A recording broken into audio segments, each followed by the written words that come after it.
welcome to my Porota pizza tutorial.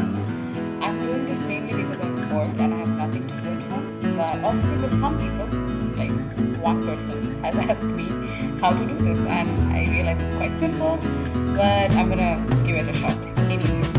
Right, so first we start with our Porota. It's kind of like, as you can see, sort of deeply fried because I wanted it to have a little bit of a crunch. You can also use ruti or any other flatbread that you have available. It usually works the same way and doesn't really matter. It depends on what kind of flavor you do. I usually like this because it's easy to make and it takes its time. Right, now let's start off with our base.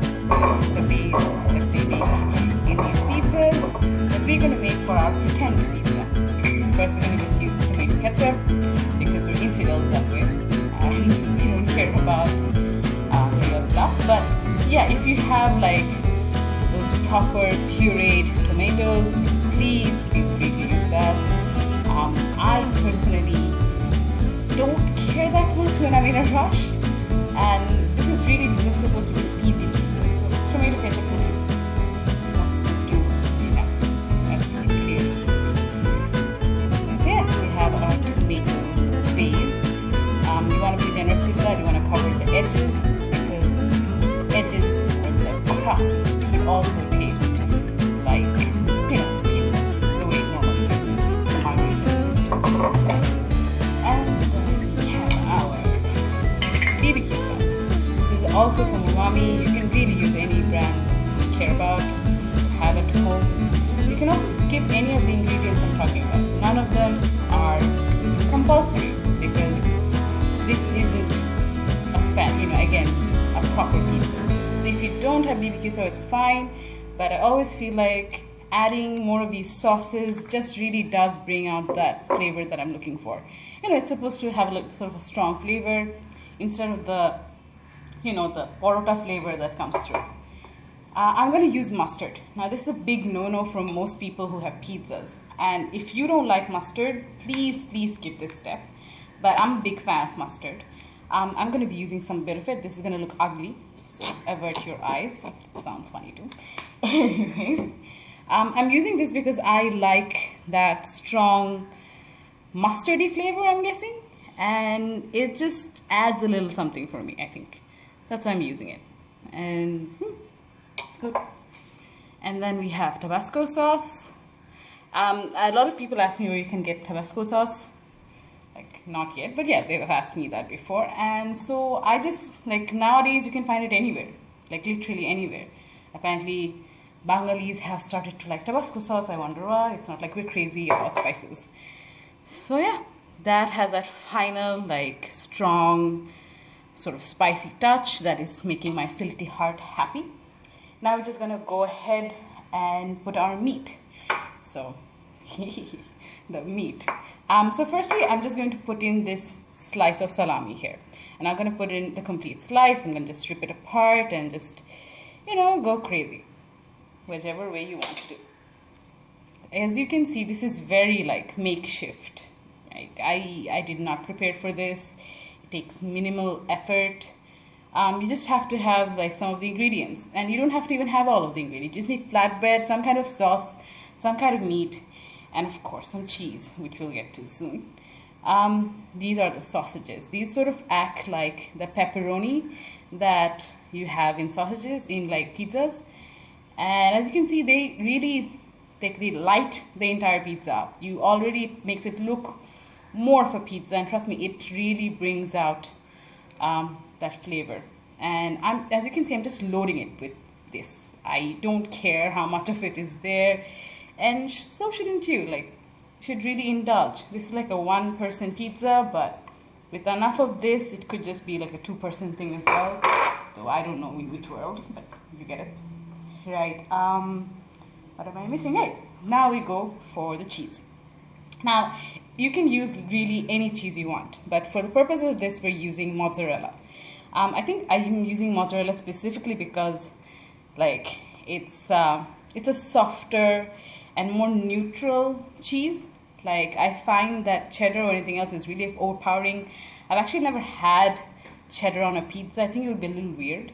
But you can go crazy. If you have some other cheese as well, maybe you want to put some ricotta in here, maybe you want to put some Parmesan. If you have Parmesan, I would have loved to put some Parmesan in this, but I just don't have it right now, and I just have mozzarella, and it's good. Mozzarella is cheesy, and it melts really easy. It's gonna be in the oven, micro oven, so it's not gonna have like a lot of time to melt. So this is the perfect kind of cheese that you can use for this.